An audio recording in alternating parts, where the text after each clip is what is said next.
The average teenager in your home today gets 237 notifications on their smartphone a day. Oh, whoa. And they respond to 46 of them. I'm not that, the response might be lower for me. I'm not that far behind on notifications. My wife says it gives her anxiety to hold my phone. Yeah, see, I turn all my notifications off. Yeah, see, I can't do that. I need text. I need some emails. Yeah, I mean, I've got text, but I mean, the majority of the notifications. Yeah, text and emails. Now, other stuff I really don't get notifications for. I'm with Lance. Like, when my credit card is used, text, email, that's pretty much it for me. 237 notifications. That's the average for your teenager with a smartphone in 2023, and they respond to 46 of them per day. Wow. All right, Roman Harper is with us now. He joins us each week courtesy of MyBookie.ag. Code next round to get that sign-on bonus at MyBookie.ag. He's laughing at Dunaway's fact of the day. Do you get a lot of notifications, Harp? I mean, if I do, I first of all, I'm like my man LT. I got everything cut off. Like, it's hard. You got to find me. I'm very hard to get a hold of. But I do have my notifications on for texting, and that's probably about it. Everything else is pretty dang silent. I don't like answering. I don't like to be known. I'm out. So that's me. That gives me anxiety too, and I don't even have anxiety. So, Harp, the last time we talked, you were like, you guys tell me, I don't know how Michigan offensively is going to be able to put together consistent drives and be able to score on this defense. And I know you probably respect Brock Heward from Fox. And talking to him yesterday, we ranked our top 4 quarterbacks in the college football playoff. I had J.J. McCarthy at number 4, and it was based on I just haven't seen him be able to, they haven't put a game on his shoulders. So he might be the most talented quarterback there. I just don't know. But Brock had him at number 2 of the college football playoff quarterbacks behind Michael Penix. And he said, I'm telling you, this guy is so underrated. He's got the skill set. He can do it all. I don't know. Your thought, have you changed your mind on this Michigan offense versus this Bama defense at all? So to address what you're saying, as far as the quarterbacks are concerned, J.J. McCarthy has a great skill set, right? That's what everybody wants to look at. Okay, where's their skill set? Can he throw it? Yes. Great arm. He's athletic. He can move. He's got the size. But like you said, what does he have to do? At some point, you still just can't be a guy that's a really great and just looks like, you look like Tarzan, but I'm not saying he plays like Jane. That's not it at all. But you still got to go out there and do it.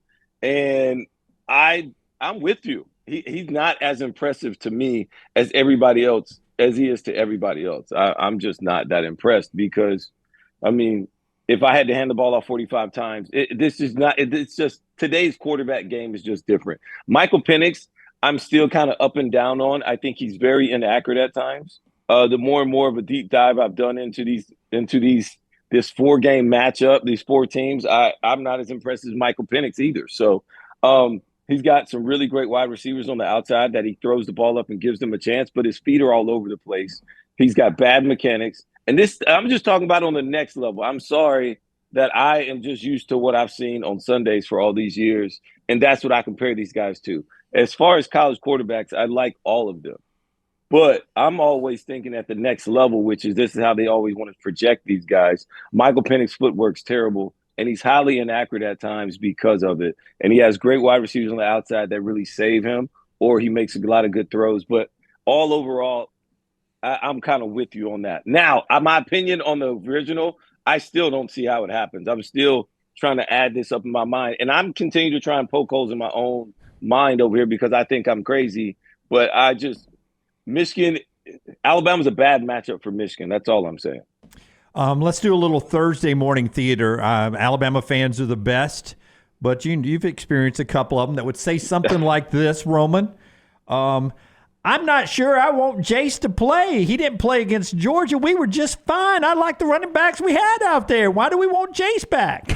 Why are they so high pitched? How would you respond to that? Because it looks like McClellan's going to be back. Right? I don't want Jase back. No, I appreciate the effort of the country accent, though.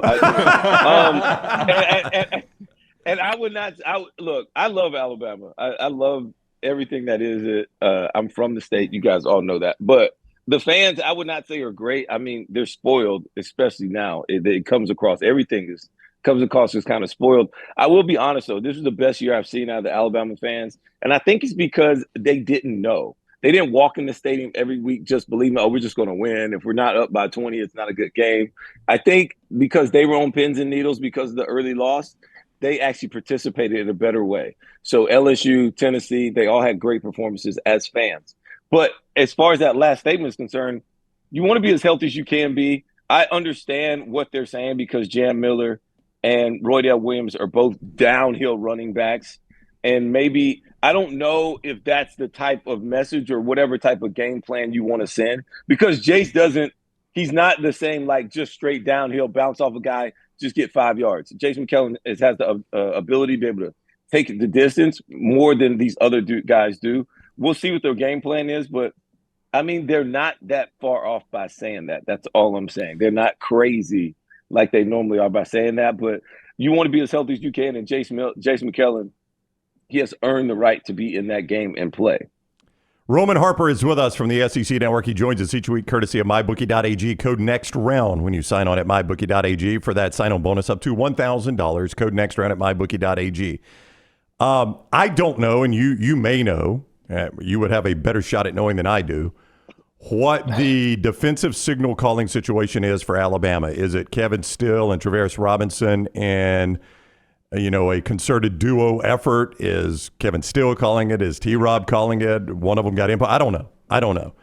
But and you're laughing already, so whatever. Where's this coming from? This is a defense that's played better all year long. How is this just now the question in week right before the playoffs? Because I'm an idiot. But I'm asking whatever it is. That was going to be my point. It has worked so well, especially late in the season, and it would speak to both of those guys that whatever the situation is, they have found a way to make it work. Why are you laughing at this? I'm giving them a compliment. I didn't do it in a high-pitched country accent. I could go back and do it that way if you want me to. Well, it's just because Kevin Steele's the defensive coordinator and T-Rob is the DB coach, who's clearly had an elevated impact or role in whatever their defense is this year. And so I would just give hats off to everybody. Kevin Steele is still highly much so involved. T-Rob clearly is involved in some of the things they're doing. And I don't know if it's as much as either coach. Well, I won't say that. I don't know if it's as much as, all right, it's like who's just calling it better, or are they just playing better? Have they just simplified from the things that they were doing last year? Have all of a sudden the players, they get it. They take more onus and more ownership in the things that they're doing on the field, and that everybody has bought in since that loss early in the season. I think it's a mixture and a combination of it all.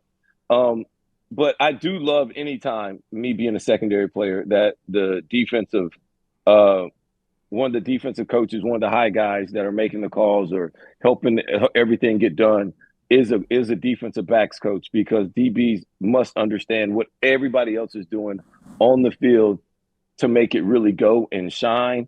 And so I always love that perspective of it the most, because the further back you are away from the ball, the smarter you got to be, the more you got to see and understand, versus when it's a D-line or linebackers coach. Sometimes they are not aware of some of the issues or situations they put the defensive secondary in. And I know this for a fact. And when I talk to Nick Saban and other coaches about these things, we all know the quickest way to lose the game is over the top. So as long as you don't lose the game over the top, you make teams try to line up and beat you play after play after play, which most offensive coordinators don't want to do, and most offenses cannot do.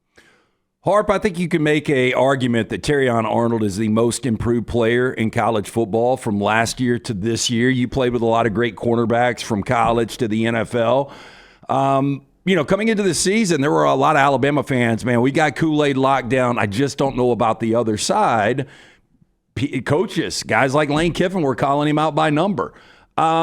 We know he's got a skill set, but how has he gotten this much better? Is it just a mental thing? Yeah, I think confidence is one. Believing in yourself. Like, it's not like all of a sudden he got ability that he didn't have before. It was always there. He just had to learn what he could do in this defense, what you cannot do in this defense, where your eyes at. Your technique must be locked down and sound. And these are the little things that help you win on the outside in coverage all the time. And so understanding where my help is, what I can do, what I can't do. I think just that whole holistically growing and then having the confidence to go out there and play too. And when having a short memory as a defensive back, like that matters. Like all these little things that you want in a secondary player, Terrion has all of those things. It's been really fun to watch him grow. It's been really fun to see his personality shine. And that, I see him on certain clips with you guys in the next round, and he's really coming into his own. I think he's enjoying himself as well. And sometimes that's what you need to do to be the best version of yourself. You need to be happy. You need to enjoy your space, enjoy your teammates, enjoy exactly where you are every single day. I think that's why I had so much fun in college, because I didn't care about the other stuff. Like I was just playing ball, loving where I was at. I enjoyed my teammates, and I enjoyed my campus lifestyle as well. We know you did. Yeah, that's an understatement. We fly out today to Southern California to cover the game. Is there one tourist attraction we should take the time to go see or do? Because you've been there, you spent a lot of time there. I did. Not in Pasadena though. Pasadena's a little. It's all right. It is the best backdrop in college football, though. I will say that. In all honesty, guys, you guys should just hit me up. We'll hit up West Hollywood one night. It's all about the nightcap. It's pretty cool out there. Everything shuts down about 1:30, 1:45, and then after that, it's all after parties in the hills. But I will not be staying in the hills, but I might be able to point you guys in the right direction. Yeah, we were supposed to stay in West Hollywood, and we had a couple of properties, and they fell through. It probably would have been trouble. You think that was a good thing they fell through? Yeah. I mean, Harp will get a kick out. You'll get a kick out of why they fell through, Harp. When they realized we were bringing video cameras to do our show, they thought we were shooting porn. No joke. No, 100%. That is 100% correct. I stayed in the Valley one year, and in Sherman Oaks, right on the other side of West Hollywood. So, and I stayed in this house. It had a pool on the inside. It was like 7,000 square feet. It was super nice. Like it was dope.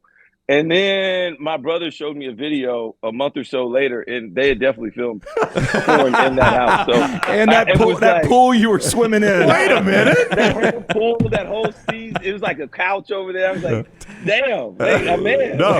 It was not, I mean, it was what it was. So what do you think? What it is, we might or might not be staying in Sherman Oaks. What did you think overall about Sherman Oaks? I like Sherman Oaks. It's easier to get to. Well, it's a lot of restaurants, and the prices are a little bit cheaper. It's a little bit warmer in the Valley as well. It's always going to be 5 to 8 degrees, a little bit warmer just on that side. And it was bad though. It was cool. I enjoyed it. It's easy to get to stuff. You don't have to deal with the Hollywood stuff, the West Hollywood stuff, traffic. So right there on Sunset, Hollywood, all that other stuff is right there on that side. Once you get over on the other side of it, it's a lot more chill over there on that side. So I enjoyed Sherman Oaks. I also loved West Hollywood Hills because I'd be able to bust right down and just get into all the stuff I needed to. And but it was a lifestyle. I mean, I'm not living that lifestyle anymore. So Sherman Oaks is perfectly fine, guys. Yep. I'm going to be happy there, I believe. All right, here's Roman Harper, SEC Network at Harp41. You'll see him talking about the Bama-Michigan game, and he's presented by MyBookie.ag. Harp, thank you very much. Happy New Year. We'll see you in L.A. Thanks, guys. Appreciate it. See you guys then. And I will be honest with you.